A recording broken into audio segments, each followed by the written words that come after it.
ప్రసార టీవీ ప్రేక్షకులకి స్వాగతం.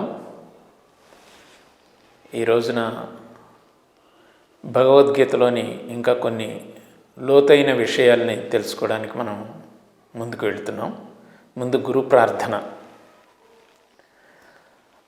అనేక జన్మ సంప్రాప్త కర్మబంధ విదాహినే ఆత్మజ్ఞాన ప్రదానేన తస్మై శ్రీ గురవే నమః. నా గురువుకి నమస్కరిస్తున్నాను. ఆయన ఏం చేస్తారంటే ఆత్మజ్ఞాన ప్రదానేన, ఆత్మజ్ఞానము సెల్ఫ్ నాలెడ్జ్ ఇచ్చేవాళ్ళు. దీన్నే ఏమంటారంటే పరావిద్య అంటారనమాట. పరావిద్యని, ఆత్మజ్ఞానాన్ని ఇచ్చేటటువంటి నా గురువుల్ని నేను నమస్కరిస్తున్నాను. ఇది మనకి పరంపరలో వచ్చేటటువంటి గురు ప్రార్థన. అన్ని జ్ఞానాలు మెటీరియల్ నాలెడ్జ్ ఇచ్చేవాళ్ళు చాలామంది ఉన్నారు, కానీ స్పిరిచువల్ నాలెడ్జ్ ఇచ్చేవాళ్ళు చాలా తక్కువ మంది ఉంటారు. అలాంటి గురువు నాకు దొరకడం చాలా నా అదృష్టము. ఆ గురువు గారికి నేను నమస్కరిస్తున్నాను అనేటటువంటి గొప్ప ప్రార్థన ఇది. ఇది ఆత్మజ్ఞాన ప్రధాన విద్యే భగవద్గీత.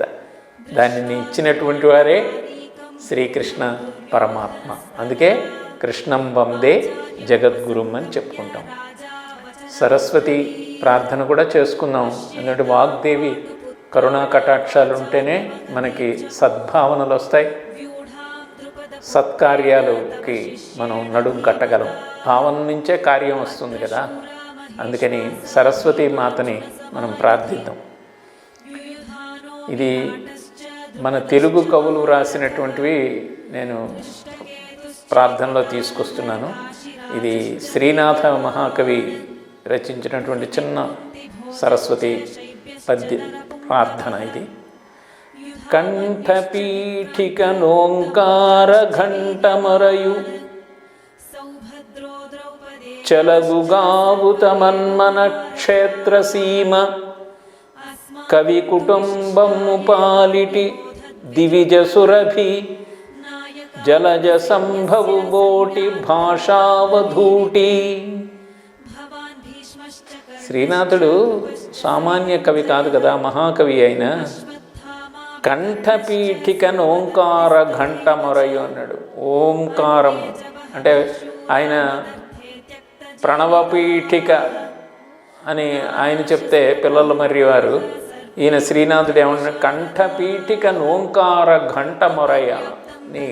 నీ కంఠంలోంచి శబ్దము బయటికి రావాలి అని అంటే అమ్మ యొక్క అనుగ్రహం ఉండాలి అనేటటువంటిది ఓంకార రూపంలో ఉన్నది అమ్మ అని చెప్తూ, చలగు గావుతమన్మన క్షేత్రసీమ, నా మనస్సు అనే క్షేత్రంలో ఆమె ఎప్పుడు కూడా అధిష్టానంగా ఉండి అక్కడ ఉంటూ నన్ను మంచి ఆలోచనలు చేసేలాగా, మంచి రచనలు చేసేలాగా ఆమె నాకు అనుగ్రహించాలి, ఆమె అనుగ్రహం నాకు కావాలి అని ప్రార్థిస్తూ, కవి కుటుంబము పాలిటి దివిజ సురభి, కల్పవృక్షం ఆమె. దివిజ సురభి అంటే కోరింది ఇచ్చేటటువంటిది. జలజ సంభవు బోటి భాషావధూటి. జలజ సంభవులు ఎవరు? బ్రహ్మదేవుడు. ఆయన యొక్క బోటి అంటే ఆయన భార్య. జలజ సంభవు బోటి భాషావధూటి. భాష ఉంటేనే భాష. అంటే అలతి పదాలతోటి ఎంత సుందరంగా ఒక పద్యశిల్పాన్ని మనకు ఉంచాడు. ఎప్పుడో 400-500 ఏళ్ల క్రితం రాసిన వాళ్ళ పద్యాలు ఇప్పటికీ మనం స్మరించుకున్నాం. అందుకే తెలుగుని మనం పోగొట్టుకోకూడదు. తెలుగు పద్యాలను మనం చదవడం అనేటటువంటిది ఒక సంస్కారంగా కూడా చేసుకుంటే దాంట్లో కూడా, దాని ద్వారా కూడా మనకు కొంత ఉద్దీపన, ఒక భావన, సద్భావన మనకి వస్తుందని మీకు తెలియచేస్తూ, ఈ రోజున మనం భగవద్గీతలోని విషయం, ఈ యొక్క త్యాగాన్ని గురించినటువంటి చెప్పింది మనం తెలుసుకున్నాం. ఇది అంటే ఈ త్యాగము అనేటటువంటిది ఎలాగా మనం అలవరుచుకోవాలి అనేటువంటి. త్యాగం అంటే నీకు ఉన్నదంతా ఇచ్చేసేమని అన్నట్ల. భగవద్గీత నీకు ఉన్న దాంట్లో నువ్వేం చేయగలవు చిత్తశుద్ధిగా. Nobody to observe your own self. లోపల నీ అంతఃసాక్షిగా నీకు చేస్తుంది. నీకు ఉన్న దాంట్లో ఎవరికైనా సహాయం చేయగలుగుతున్నావా? త్యాగం అని అంటే డోంట్ అన్నీ ఇచ్చేసేసి నువ్వు బికారి అయిపోయి నేను చెప్పట్లేదు. ఉన్న దాంట్లో నీ సామర్థ్యత మేరకి నీవు ప్రతిఫలాన్ని ఆశించకుండా అనుపకారినే, మళ్ళీ తిరిగి నువ్వు ఉపకారం చేయలేనటువంటి వాళ్ళకి తిరిగి ఇవ్వలేనటువంటి వాళ్ళకి నువ్వేమైనా సహాయం చేస్తే అది సాత్వికమైనటువంటి దానము అని మనం చెప్పుకున్నాం కదా.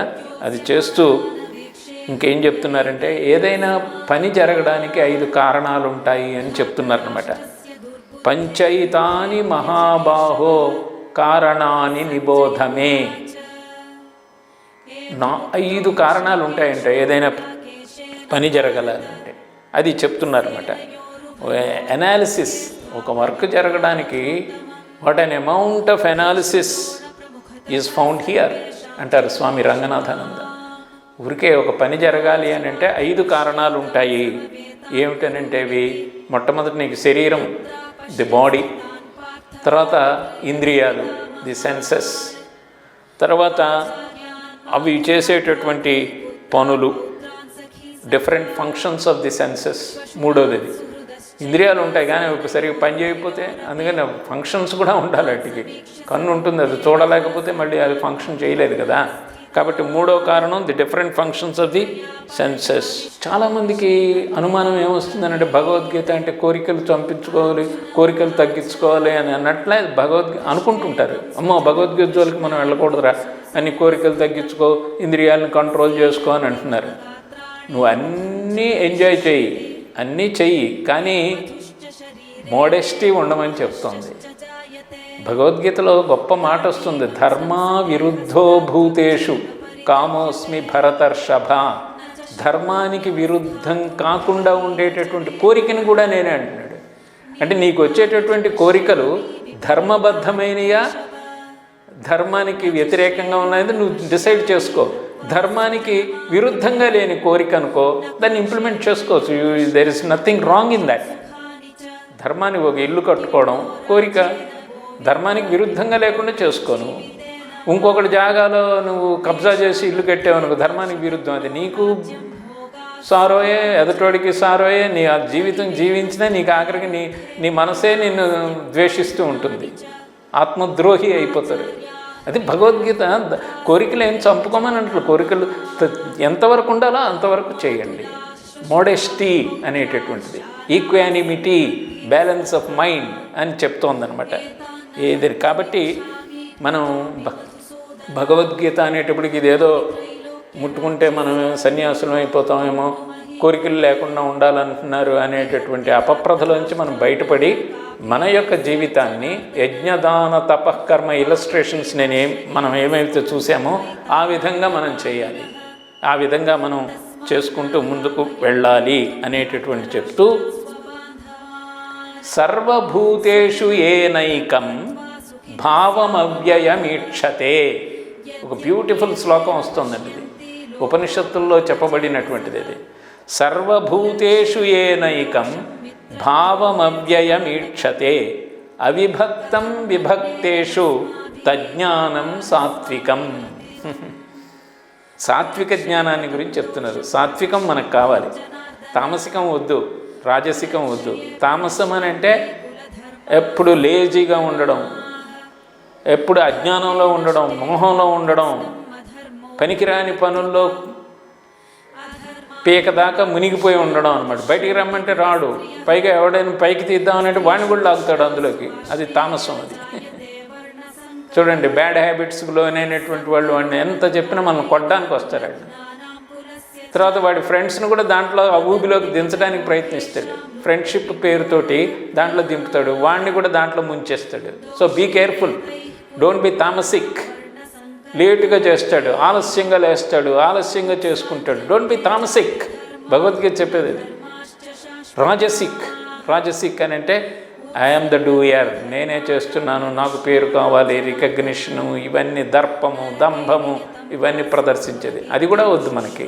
సాత్వికం, be quiet and calm, do your work, finish early, always connect yourself with the inner divinity. ఇది చేయడం సాత్వికం అనేటువంటి. కాబట్టి ఈ సాత్వికం వాడు ఏం చేస్తాడనంటే సర్వభూతేషు ఏనైకం, అందరూ సమానమైన ఆలోచిస్తాడు. అందరిలో కూడా సర్వభూతాలలో భూత అంతరాత్మగా వెలుగుతున్నటువంటి పరమాత్మ ఒకడే అని భావించడం సాత్వికం అనమాట. మనం ఎవరు కనపడినా కూడా మనం ఎప్పుడైతే ఇది ప్రాక్టీస్ చేయడం మొదలు పెడతామో మనకి వినయం వస్తుంది, ఎదుటి వాళ్ళ గౌరవం ఇస్తాము, మన పనులు కూడా సాఫీగా మనకి జరిగిపోతూ ఉంటాయి. సాత్వికమైనటువంటి గుణం. అవిభక్తం విభక్తేషు, విభక్తంగా ఉన్నప్పటికీ కనపడుతున్నప్పటికీ అవిభక్తమైనది దాంట్లో ఉన్నది అని చెప్పేటటువంటి. Behind all diversities there is one single truth అని చెప్పేది. ఏకం సత్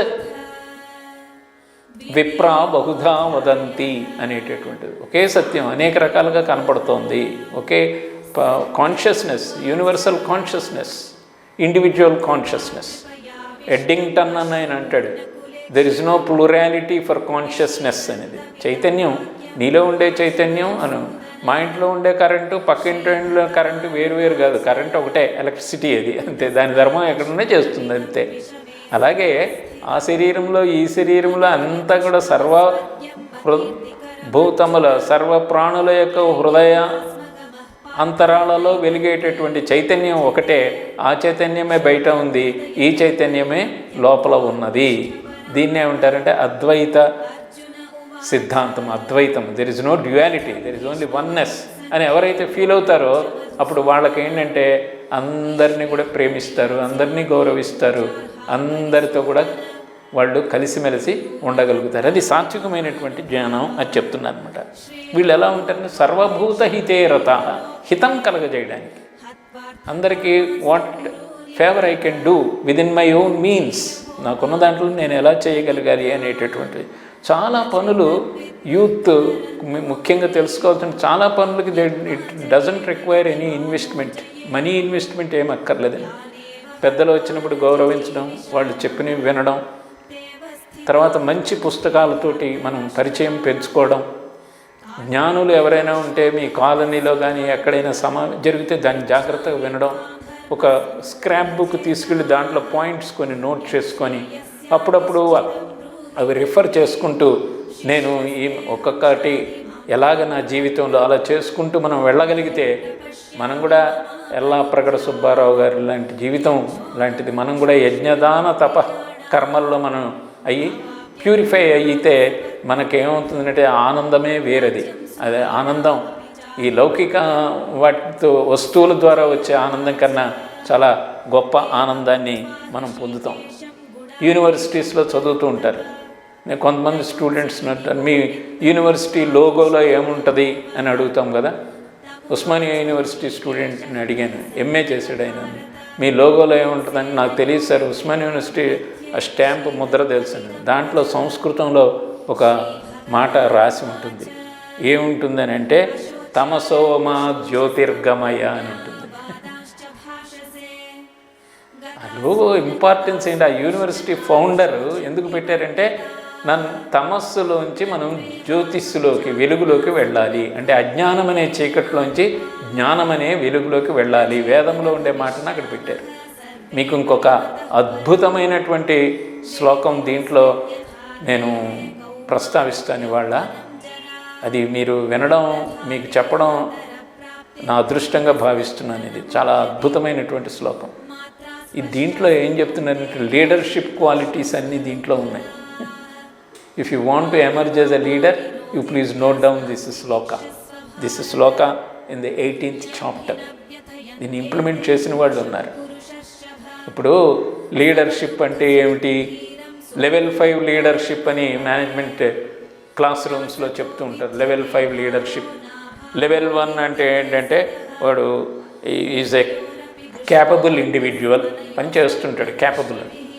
రెండో లెవెల్ ఏంటంటే కాంట్రిబ్యూటింగ్ టు ద టీమ్, ఒక కాంట్రిబ్యూట్ చేస్తుంటాడు, తన పని తాను చేసుకుంటూ టీంకి కూడా కొంత సహాయం చేస్తుంటాడు.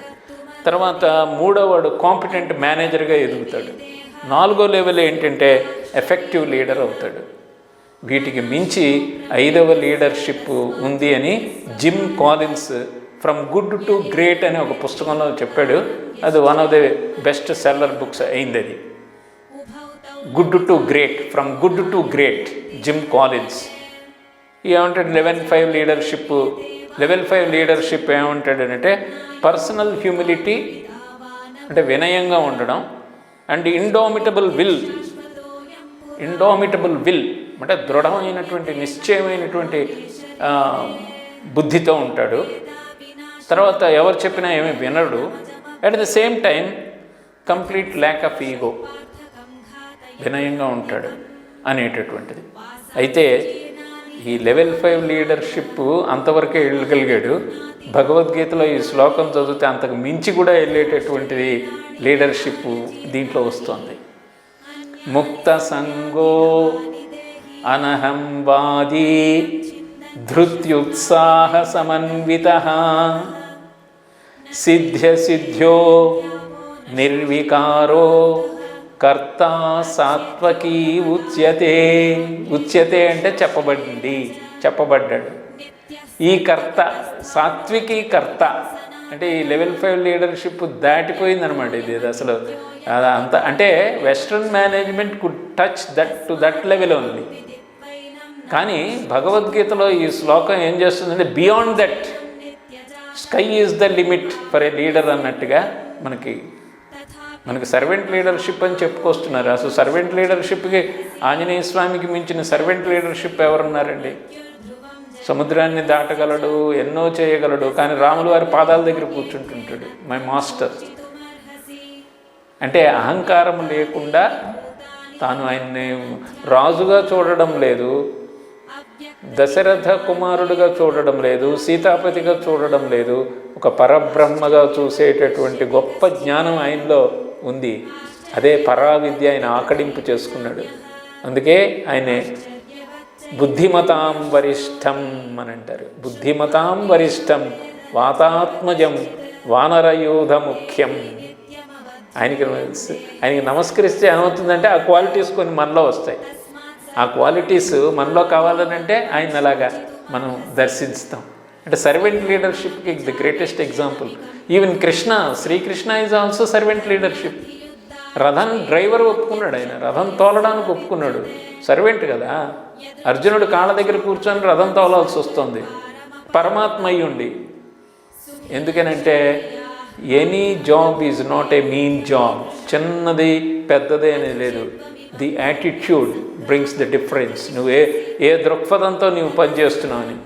నేను ఒక క్లర్క్గానే ఉండిపోయాను, లేకపోతే నేను ఒక స్వీపర్గానే ఉండిపోయాను, లేకపోతే నేను ఒక కౌన్సిలర్గానే ఉండిపోయాను. నువ్వు ఏ స్థాయిలో ఉంటే ఆ స్థాయిలో you can become great.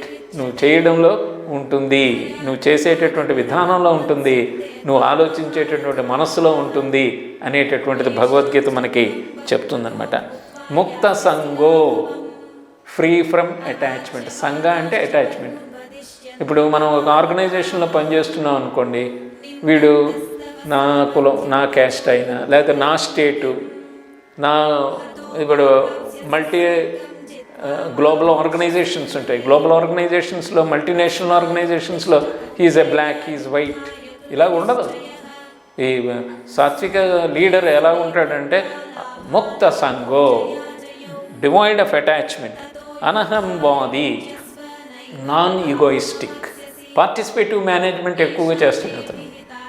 He will not dictate, he will elicit information and build an effective team అనమాట. అది నాన్ ఈగోయిస్టిక్, అహంకారంగా ప్రవర్తించడం. తర్వాత ఇంకేం చేస్తుంటాడు, ఎండోడ్ విత్ 2 క్వాలిటీస్ ఉంటాయి ఇతనిలో. ధృతి, ఉత్సాహ సమన్విత. ధృతి అని అంటే డిటర్మినేషన్, ఉత్సాహం అంటే ఎంథూసియాజం. ఇంకా ఏం చేయొచ్చు, in how many creative ways we can do this work, how we can make our work more advantageous to the common men in the society. ఇప్పుడు రీసెర్చ్ అంతా ఆ విధంగా చేసేటటువంటి వాళ్ళు కూడా ఉంటారు. That is great. That Bhagavad Gita చెప్తోంది. ముక్త సంగో అనహంవాది ధృతి ఉత్సాహ సమన్విత. ఉత్సాహం ఉండాలి ఏదైనా పని చేయాలంటే. కొంతమంది అసలు క్యాలెండర్ తీసుకోగానే ముందు పెన్సిల్ తీసుకొని ఈ నెల ఎన్ని హాలిడేస్ ఉన్నాయని టిక్కు కొట్టుకుంటుంటారు కొంతమంది. ఎన్ని రోజులు నేను లీవ్ అప్లై చేయొచ్చు, క్యాజువల్ లీవ్లు ఎన్ని, ఈ లీవ్లు ఎన్ని, సిక్ లీవ్లు ఎన్ని, అన్నీ నేనే ఎంజాయ్ అన్నీ నేను వాడుకోవాలి. Means is either tamasic or rajasic అన్నమాట. No, if urgency comes I have to apply leave, no doubt. But నాకు ఉన్నవి వాడేసుకోవాలి అని ఒక దీక్ష చేస్తున్నాడు అని అంటే ఈ కెనాట్ బికమ్ ఏ లీడర్. అది చెప్తున్నారు. ఉత్సాహం ఉండాలి. పనికి వెళ్తున్నాను అని అంటే when I go to my work spot I should feel enthusiastic. How better I can do today. Don't compare with others. You compare your own previous performance with today's performance. If you can make a little addition, if you can make a slight improvement, that's a great contribution to yourself and to the society. Similarly, a student, don't compare with others. You compare with your own performance. Last year, semester ending, I got this much percent. How can I improve further this semester? So you compare yourself. అది ఉండాలన్నమాట. అది self leadership, అది self management. అదే ముక్త సంగో అనహంవాది egoism వస్తుంది అక్కడ. మళ్ళీ ఏంటంటే నేను వాడి దగ్గరికి వెళ్ళి తెలుసుకోవాలా, ఆ ప్రొఫెసర్ గారిని కలవాలా, ఈ టీచర్ని కలవాలి కదా. అహంకారం ఉండకూడదు. వెళ్ళాలి, మనకి తెలియకపోతే అడిగి తెలుసుకోవాలి. ఇప్పుడు అర్జునుడు అన్ని శాస్త్రాలు చదివాడు, అసలు పాశుపతాస్త్రాన్నే పొందాడు. పశుపతి దగ్గర తప్పు చేసి అన్నీ పొందాడు. అతనికి తెలియని శాస్త్రమే లేదు. కానీ శ్రీకృష్ణ పరమాత్మని ఎలాగ ప్రార్థించి చేతులు జోడించి ఆయనకి నమస్కరించి తెలుసుకుంటున్నాడు జ్ఞానం.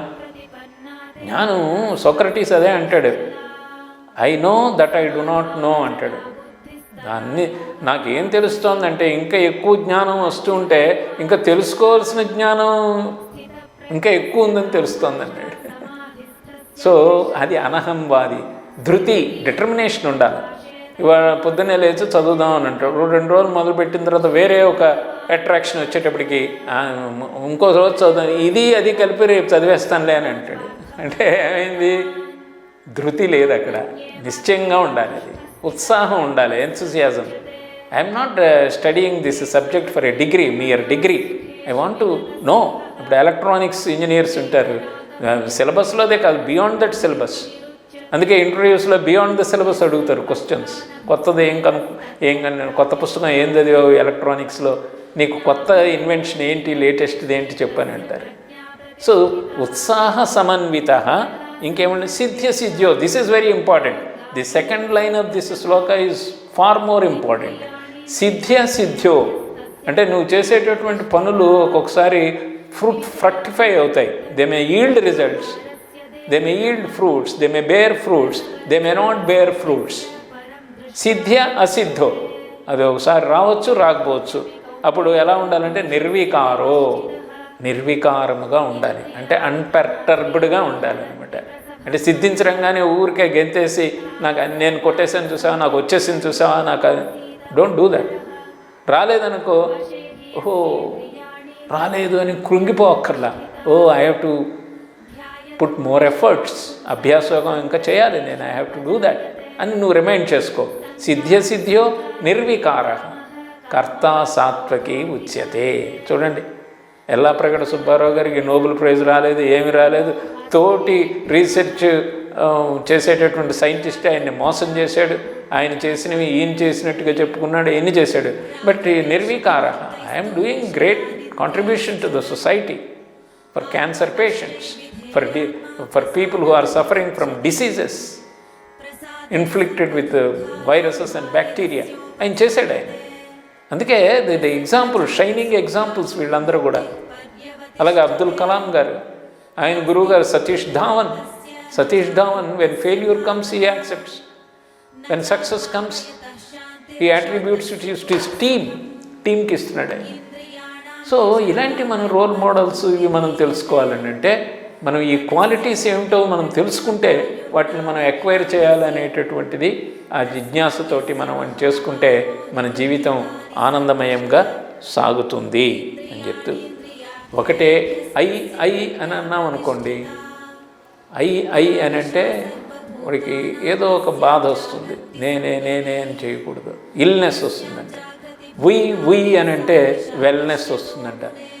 ఇల్నెస్ అని బోర్డు మీద రాసి ఐ చెరిపి ఉయ్ పెట్టండి, ఇల్నెస్ బికమ్స్ వెల్నెస్.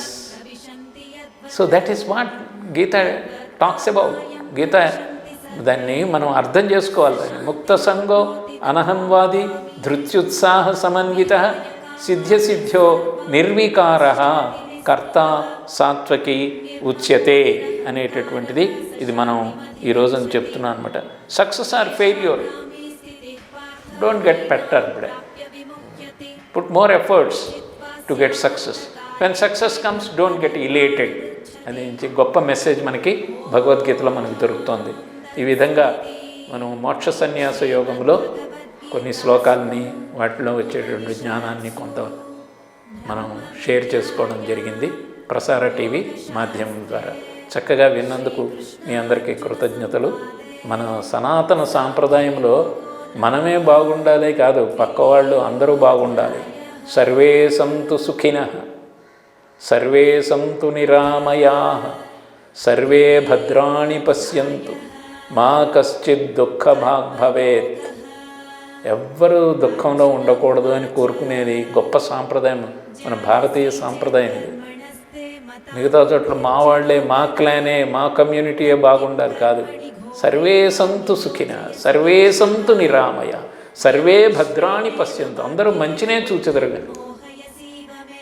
మా కశ్చిత్ దుఃఖభాగ్ భవేత్. ఎవరు దుఃఖంలో ఉండకూడదు అని చెప్పేటటువంటి వేద మంత్రం అది, శాంతి మంత్రం కూడా అది మీకు తెలియచేస్తూ సర్వే జన సుఖినో భవంతు. మళ్ళీ కలుద్దాం. నమస్తే.